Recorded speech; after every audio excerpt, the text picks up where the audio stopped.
want to give you one point to remember. Are you ready for this? Why does Jesus give all of these reasons when he talks about faith? The reason that Jesus gives all of these reasons when he talks about faith is because Jesus is showing us a fundamental principle that if you don't understand, you will not get the Christian life. And the principle is that there is a relationship between faith and reason. Some people, when they think about faith, what they think of is this kind of blind, wishful thinking. Oh, you got to have faith. And what I mean by faith is just don't ask questions. Don't think too hard. If you think too hard, you'll become one of those scary atheists. And that's the opposite of what the Bible says about faith. Jesus is saying you got to have faith, yes, but faith thinks. Faith has reasons, as Blaise Pascal says. Faith has its reasons. And so he gives you reason after reason after reason. There's a relationship between faith and reason. You notice what Jesus is not saying. He's not saying, hey, buddy, there's a relationship between big worry and little faith, so you need to bolster your faith. So here's what I want you to do. I want you to close your eyes. I want you to ignore your troubles.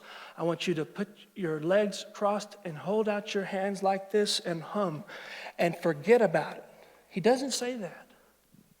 He doesn't say empty your mind. He doesn't say empty yourself.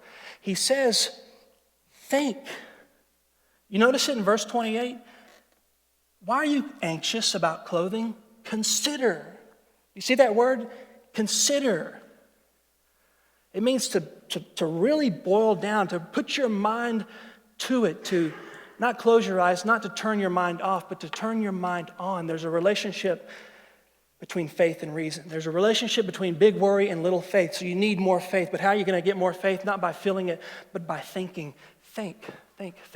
Faith is a confidence toward the world based on who God is and based on what he's done, based on what he said in his word. You should have faith, but faith has a brain. So think. If you want worry out of your life, you got to think. You got to use these arguments on your heart. You got to stop listening to your heart. You got to start talking to your heart. You got to stop being controlled by your feelings. Your feelings should not start informing your thinking. Your thinking should start informing your feelings. That's the only way that you're going to get rid of worry in your life. And so Jesus says, argue with your heart.